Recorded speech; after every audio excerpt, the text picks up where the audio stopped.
Roland Thele wants to know about the new Omidyar and Greenwald venture. Have you heard about it? Yes. Do you think it's is it a problematic partner of Greenwald because I think Omidyar's PayPal thing, they boycotted WikiLeaks? Yeah, I think it's highly problematic, and I've actually had an exchange with Pierre about this very issue on Twitter publicly. Can you first explain what happened? Well, Pierre is the chair of eBay, which is a complainant. Not only is a complainant in the PayPal 14 case. So eBay worked with the Department of Justice to bring criminal charges against, the 14 defendants. 13 just got arraigned. They had to plead to a felony count. I mean, many of their lives have been completely ruined. I mean, can't get jobs, called terrorists, loss of friends, kids getting beat up, all that kind of stuff. For a activity that caused absolutely zip damage, in the words of PayPal's own spokespeople. Sorry, my nose is running. eBay, according to one of the defense counsel for one of the defendants, filed an SEC filing claiming no damages. And yet they're trying to seek restitution from, 13 people who have done absolutely nothing except for essentially what's a digital sit-in.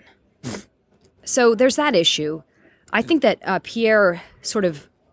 Pierre owns PayPal. He owns 10%. He owns 10% of eBay. He's the chair of the board. PayPal is owned wholly by eBay, and in fact, PayPal is a major part of the eBay business. So he's quite aware of what's been going on. In PayPal, it was possible a few years ago to make donations to WikiLeaks via PayPal, right? Yeah, I just want to finish up on the PayPal 14 issue. So the day of their arraignment, these 13 defendants at the time go into court, and Pierre starts tweeting that people should be lenient with the PayPal 14, which is completely, as I said to him, illogical, because he knows the plea agreement's been hammered out for over a year. It's a done deal. They're going into court that day. So that smelt, to me, of just a PR spin campaign. And then the second issue with Pierre is the WikiLeaks blockade. So here we have, the marketing campaign for First Look or about First Amendment and adversarial journalism and blah, blah, blah, blah. Well, today it costs relatively little to publish. If you look at the networked Fourth Estate, for example, that Bankler talked about in the Manning trial, the combination of both pro-amateur, serious journalists, as well as nonprofits, as well as organizations like WikiLeaks, and then larger media organizations, they all work in an ecosystem.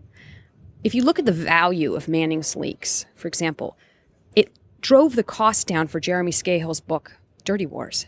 So what Pierre has essentially done, we're talking about a theoretical structure here, by blockading WikiLeaks, MasterCard, PayPal, and Visa have driven the cost up of publication that is naturally, essentially free to distribute on the internet. So for me, the issue of a free press is not, how big is how many billionaires do I have funding my journalism? It's, do I have the capacity to raise funds if I get brought up on charges for publishing suppressed information or all the other costs that come along with doing national security reporting and the like. So once again, when he responded to the question on the PayPal blockade, he was evasive. He, tried to pawn it off on WikiLeaks, who is his competition, incidentally, no matter which way you slice it. And competition is natural and fine. I'm just saying, let's call a spade a spade. Right. And tried to say it was like WikiLeaks confusion. Well, it was WikiLeaks confusion, it was the internet's confusion, it was Glenn Greenwald's confusion, it was the Freedom of the Press Organization's confusion. So once again, I think that what that revealed to me is that by his own words and actions in response to those two issues, that I don't trust him. So I guess you're not going to join their venture? I guess not. Uh-huh. But why are Greenwald, Scahill, Poitras joining them? I mean, they're on the WikiLeaks side, as I understand. You have to ask them. Okay, all right. That's I mean, they can speak for themselves. I mean, I have great respect for Laura Poitras and Jeremy Scahill. I really do. I think their work has been phenomenal. More will be revealed.